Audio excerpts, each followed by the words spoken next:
Hey everybody, hope you're doing well. This is Brian with Bear Cards 34. Today I'm doing a show and tell video for the 1983 Topps NFL football set. If you're new to these show and tell videos on my channel, this is definitely more of a deep dive into the history of the sport, the history of the players who are on the cards, as well as the set itself.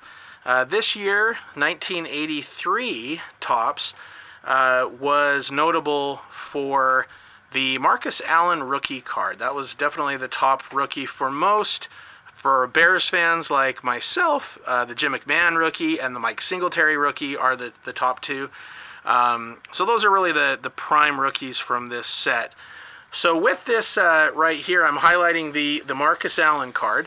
So the 1983 set highlights the year of 1982, and Marcus Allen was the 10th overall pick in 1982 from USC after winning the Heisman Trophy. He had quite the career. So he was a Super Bowl MVP. He was Rookie of the Year for 1982, with his rookie card coming out the next year in 1983. For those who didn't collect back then, and this is even before my time, but I was able to buy packs of this at my card shop as a kid. So the cards that I have, are majority of them anyway, are hand-pulled. So the rookies would always come out a year later. As obviously nowadays, and ever since about 1989, you would pretty much see rookies the year they were drafted, and you'd be able to get their cards. Back then you had to wait a year, if not more, depending on the player. So along with being a Rookie of the Year, part of his career there, he was a 6-time Pro Bowler. He was the 1985 MVP. In 1993, he was the Comeback Player of the Year for the Chiefs. You know, he spent his final years leading the team in rushing 3 of his last 4 seasons, all with the Chiefs.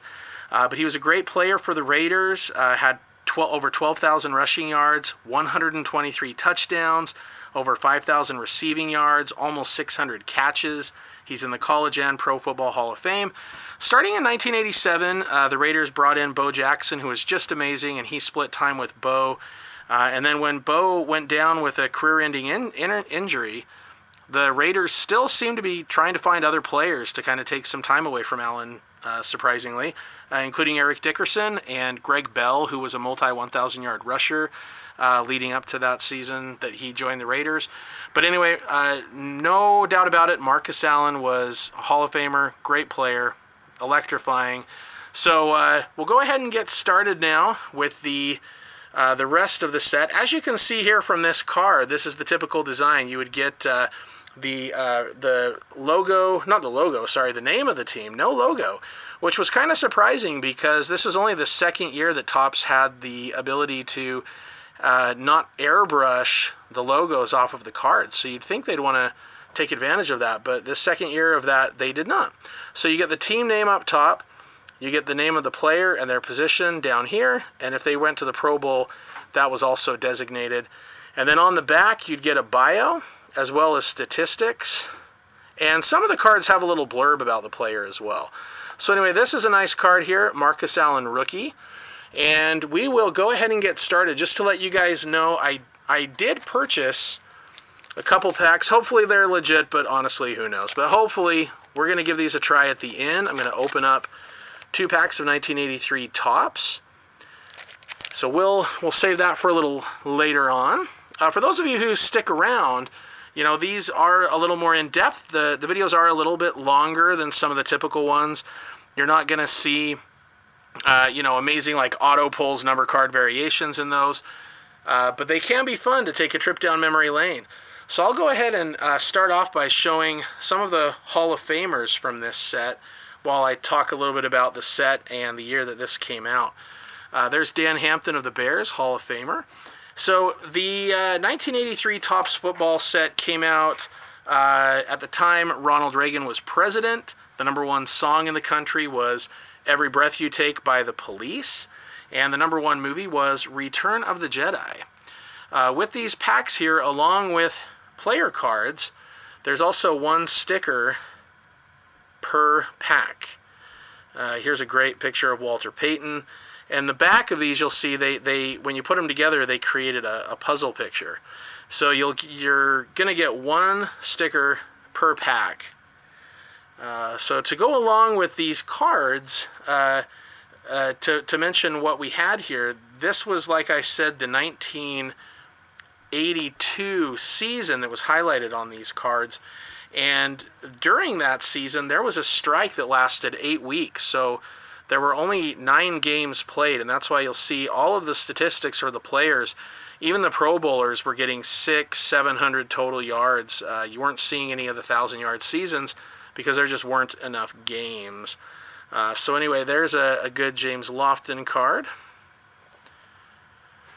And so with this set, the interesting thing was kicker was the MVP from the 1982 season. Not this one. This is a Hall of Famer, Jan Stenrud. However, the MVP of that season was this guy right here, Mark Mosley. Go figure. And the Redskins did win the Super Bowl that year, defeating the Dolphins. It was the Redskins' first Super Bowl victory, and he was a big part of that. Then we can go into some more Hall of Famers here. And during the 1983 season, these were the cards that would have been out. There's a kind of a notable Ken Stabler finishing up his career with the Saints.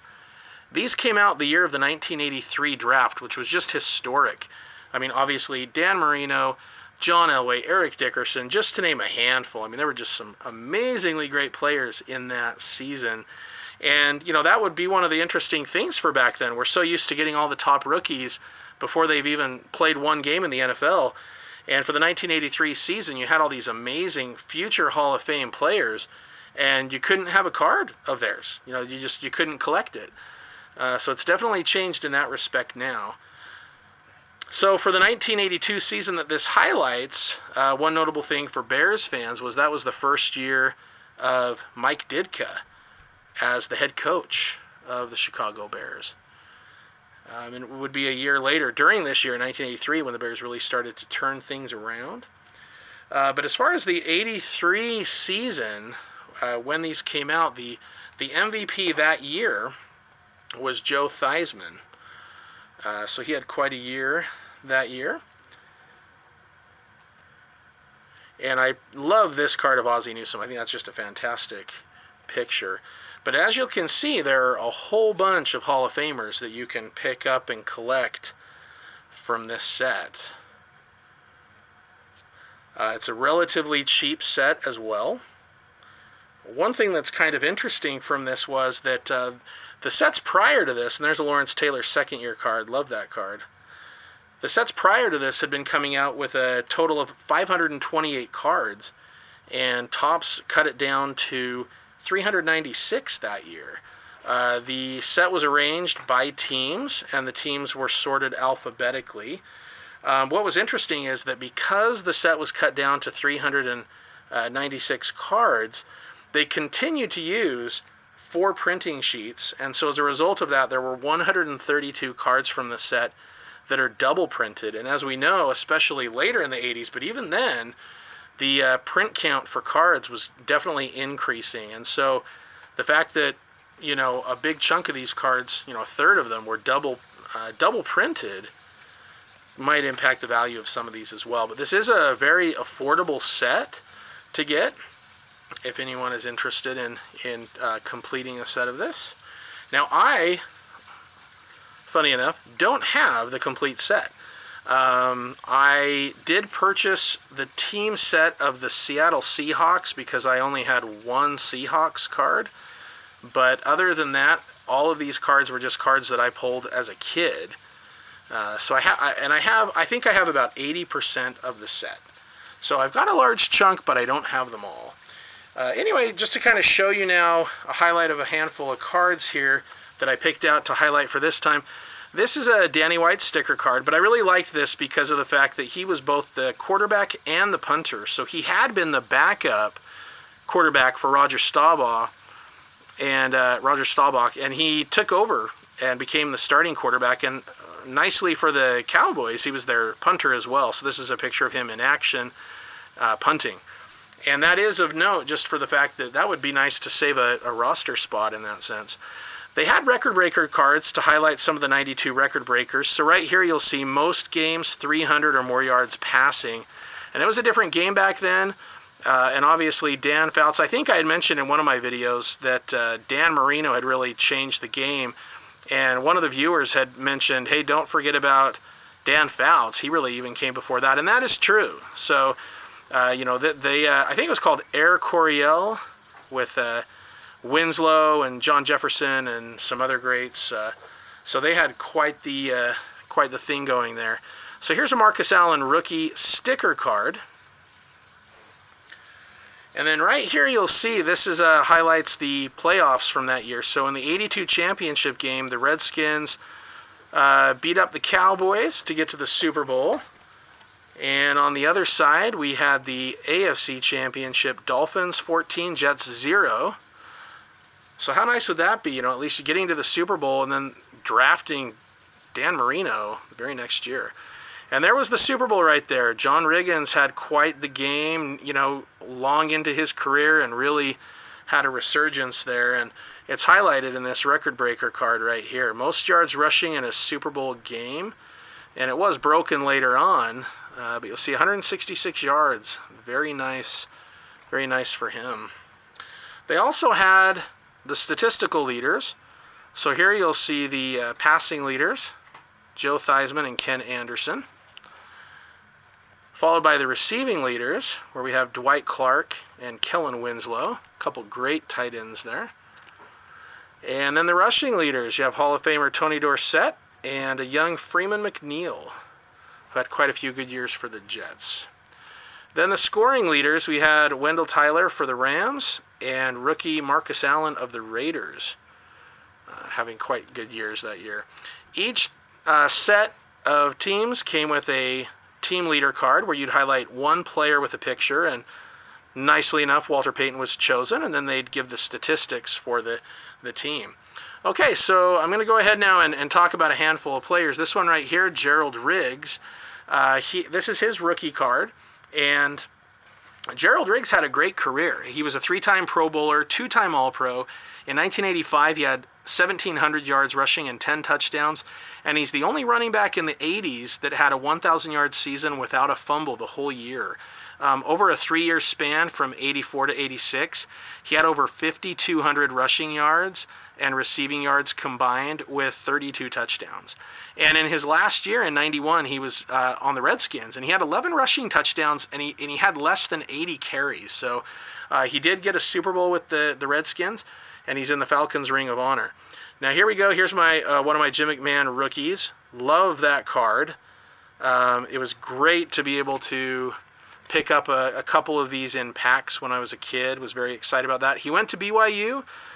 He actually lived in Utah for high school and then stayed in Utah for college. He was born in New Jersey and then lived in California for quite some time. But he was a 2-time All-American at BYU. His number 9 is retired at the college. And he was the first-round pick of the Bears, 5th overall in his rookie season. And he played with the Bears from 82 to, sadly, only 88. He did have some clashes with Mike Ditka and with the ownership. And they eventually traded him away to the Chargers, which was a very sad thing for me. He was the NFC Offensive Rookie of the Year. Marcus Allen obviously won the league award. But he was known for playing fearlessly, but what that did lead to a lot of injuries. In 85, the team went 15-1, Super Bowl 20 victory. He made the Pro Bowl that year. He was also the first quarterback in Super Bowl history with 2 rushing touchdowns. And between 84 and 87, he won 25 consecutive games, including the playoffs. He was injured a couple of times, and so I think they may have had a loss or two, like including the Dolphins game in 85. But as far as his starting record, 25 straight wins. So anyway, he was also named as the Comeback Player of the Year in 91 when he was on the Eagles and replaced Randall Cunningham after Cunningham tore his ACL. And they had a 10-6 record that year. So he was always a winner wherever he went, even if his stats weren't the most impressive. Here's an Otis Wilson rookie. This was his 3rd year, but his first card. He was the first-round pick of the Bears in 1980. Had a 9-year career. His final year was with the Raiders. He's a 2-time All-Pro, and he was at one point rated as one of the 100 greatest Bears of all time. Next up, we have one of the definite great Bears of all time, Mike Singletary. So I have a PSA 8 rookie in the background there, and then this one as well that's just kind of with my set in the book. So Singletary, second round pick in 81, part of the Monsters of the Midway. He was really the leader of the group. 10-time Pro Bowler, 8-time first team All-Pro, 1990 Walter Payton Man of the Year, 2-time Defensive Player of the Year, 85 and 88, the 80s All-Decade Team, Hall of Famer. Some people might remember him coaching with the 49ers for a little while. Just real briefly, here's Eric Hipple. He went to my alma mater of Utah State, so I like to give shout-outs to the local guys. And a Billy Sims card here, a guy that I think would have been in the Hall of Fame had he not been injured. He was kind of the great Lion running back before Barry. This is Roy Green, rookie. Some of you guys may not know this guy. This is his rookie card anyway. But he had an impressive career. 2-time Pro Bowler, All-Pro both seasons. In 1984, he was the receiving touchdown leader. He had over 9,000 yards in his career, receiving over 11,000 total yards. John Madden once called him the best, not the best receiver in the game, the best player in the game. He also played a little cornerback, and he has 4 interceptions in his career. And he's part of the St. Louis Sports Hall of Fame. This guy didn't do much in the NFL, Ronaldo Nehemiah, but I wanted to mention him just because he was a track and field star who won a couple gold medals at some of the games that were played. He was part of the '84 Super Bowl team, and at one time, he was ranked number 1 in the world at the 110-meter hurdles for 4 straight years. So pretty impressive there. Then we have a Jeff Bostic rookie. This is a guy who was part of the Redskins Super Bowl teams of the 80s and I think early 90s. But anyway, he was quite great. Joe Jacoby even better. This is his rookie card. He was a 3-time Super Bowl champ, 4-time Pro Bowler, and part of the All-Decades team. Dexter Manley was a big part of those Super Bowls as well. 86 Pro Bowler, had 18.5 sacks that year. His career was really successful, but he did struggle with substance abuse, and he did retire after his 4th failed drug test back in '91. But when he played, he was very impactful. I show this card, Leo Wisniewski, just because he only played for a few years, but he played pretty well, but had some knee injuries. But he's the father of Kansas City guard Steven Wisniewski, who's a 2-time Super Bowl champ and has been playing for, I think, a decade now. And his brother Steve was an 8-time Pro Bowler with the Raiders. We have a Chris Collinsworth, 2nd year. Max Montoya, rookie. He was just a great player, 16-year career, 4-time Pro Bowler. Played in 223 games, and he was a big part of that team with Anthony Munoz. Here's the 82 Defensive Rookie of the Year, Chip Banks. Played for the Browns for 5 years, 3rd pick from USC, NFL Defensive Rookie of the Year, 4-time Pro Bowler, and finished up with the Colts later in his career. Hanford Dixon had a great career, 2-time All-Pro. He's credited with naming the Cleveland Dog Pound, that section of Rowdy Browns fans. So he was quite a great one. Rulon Jones went to Utah State, my alma mater, and Salt Lake City native, 2nd-round draft pick, 9-year career, 2-time Pro Bowler, just a great player there. Now, he does have a team leader card from 1981 that kind of is his rookie, but that's his official rookie card right there. Rick Parris, also another Utah State Aggie who played for the Broncos, ended up with about 1,400 career rushing yards. Here's Archie Manning when he moved over to the Oilers near the end of his career. I think this is his final playing card. And then Gifford Nielsen, who went to BYU. He was a 76 All-American, had a 6-year career there. He shared a lot of quarterback time with Archie Manning, Ken Stabler, and even Andrew Luck's dad, Oliver Luck. This is Joe Delaney. This is his 2nd card. His rookie card I have right here. But he was a great player whose life sadly was cut too short, trying to save some kids who were drowning in a pond, and lost his life, unfortunately. Lyle Alzado's first Raiders card. I just remember as a kid thinking this guy was just an absolute beast and a madman and was fun to listen to. Todd Christensen here. He went to BYU also. He was a 2nd-round draft pick of the Cowboys in '78 as a fullback after coming out from BYU. And he was the Cowboys' leading rusher in the preseason, but he broke his foot in the final preseason game, went on IR, never played. And in his 2nd year, the Cowboys wanted him to be a tight end, and he didn't want to, so they cut him. He picked up with the Giants, only played in 1 game, and then the Giants cut him. The Raiders picked him up in '79, and he just played on special teams mostly, but he finally agreed to play tight end, and after 3 kind of non-eventful seasons, he all of a sudden became an all-pro tight end. I mean, he was just crazy. So he was part of one of the a couple Super Bowl winning teams, 5-time Pro Bowl, 4-time All-Pro, led the NFL in receiving twice, 83 and 86, and is the first tight end in history of NFL with 90-plus receptions. He sadly died in 2013 at age 57 during a liver transplant surgery. Mark Gastineau, one of the great sack leaders of the time. And here's a Gary Anderson rookie card. He played forever. He was the first ever South African player in the NFL. Played 23 seasons with the Vikings and Steelers. 4-time Pro Bowler, part of the 80s and 90s All-Decade team. And in 98, he became the first kicker to convert every field goal and PAT in a regular season when he was on the Vikings. And Vikings fans will probably remember, unfortunately, he then missed a really crucial field goal in the 98 NFC Championship game, which was just shocking to everybody because he'd been so good. James Brooks I include here. This is, I think, his last card with the Chargers before he got traded to the Bengals and had a 4-time Pro Bowl career with them. He's one of my favorite players, so I wanted to highlight him. And then a Kenny Easley rookie. Great player. First-round draft pick, 3-time All-American. He only played 7 years, but he's still in the Hall of Fame. He was a 5-time Pro Bowler, 84 Defensive Player of the Year. His number 45 is retired. He was traded to the Cardinals for quarterback Kelly Stauffer, and then he failed the Cardinals team physical. They found out he had a severe kidney disease, and he did get a new kidney a couple years later, but that did end his career. Then we got a Jacob Green rookie card right here. 13-year career, 2-time Pro Bowler, Seahawks Ring of Honor. When he retired, he had the 3rd most recorded sacks of all time behind Reggie White and Bruce Smith, so he was a great player too. And then here's a Steve Largent to kind of round things out. What sucked was I bought the Seahawks team set, and then when I got it, I looked at this. That is just one of the worst, ugliest wax stains ever. Kind of a bummer. Anyway, we're going to open a couple packs of cards now, and who knows, maybe I'll get a replacement Steve Largent without the wax. We'll see.